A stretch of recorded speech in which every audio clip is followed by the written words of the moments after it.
السلام علیکم ورحمۃ اللہ وبرکاتہ۔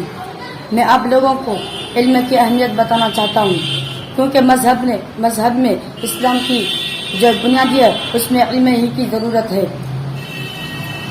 نحمدہ ونصلی علی رسولہ الکریم، اما بعد فاعوذ باللہ من الشیطان الرجیم، بسم اللہ الرحمن الرحیم۔ انما یخشی اللہ من عبادہ العلماء ورثۃ الانبیاء، صدق اللہ ورسولہ النبی الکریم۔ میرے دوستو، آج کی اس مبارک محفل میں میری تقریر کا عنوان ہے علم و عمل اور علماء کی ذمہ داریاں۔ جو تو انسانوں پر اللہ کی نعمتیں اس قدر ہے کہ ان کو شمار بھی نہیں کیا جا سکتا۔ چنانچہ قرآن پاک کہتا ہے وَإِن تَعُدُّوا نِعْمَةَ اللَّهِ لَا تُحْصُوهَا، اگر تم اللہ پاک کی نعمتوں کو شمار کرنا چاہو تو نہیں کر سکتے، مگر اللہ پاک کی نعمتوں میں سب سے بڑی نعمت ایمان ہے، اور ایمان کے بعد سب سے بڑی نعمت علم ہے۔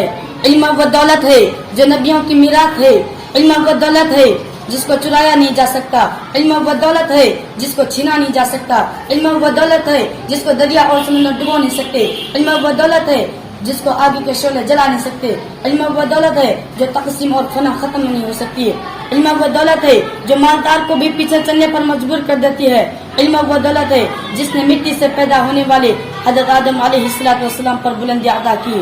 میرے دوستوں اور بھائیوں، علم کا مقام اور مرتبہ کا کیا ٹھکانہ؟ حدیث میں آتا ہے کہ علم سیکھنے اور سکھانے والا سب سے بڑا سخی ہے۔ حدیث میں آتا ہے کہ کسی عالم کی مجلس میں بیٹھنا 60 سال کی عبادت سے افضل ہے۔ حدیث میں آتا ہے کہ جو شخص علم کی تلاش میں رہتا ہے جنت اس کی تلاش میں رہتا ہے۔ الغرض بہت سارے حدیثوں میں علم کی فضیلت آئی ہے، ہمیں چاہیے کہ علم حاصل کرنے کے لیے تن من دھن کی بازی لگا دے۔ دوستو، حقیقت وہ ہے کہ سچا پکا طالب علم وہ ہے جو مدرسہ کو اپنا وطن اور کتاب کے کاغذ کو اپنا کفن سمجھتا ہو۔ کسی نے کیا ہی خوب کہا ہے، ہمیں دنیا سے کیا مطلب، مدرسہ ہے وطن اپنا، مریں گے ہم کتابوں پر ورق ہوگا کفن اپنا۔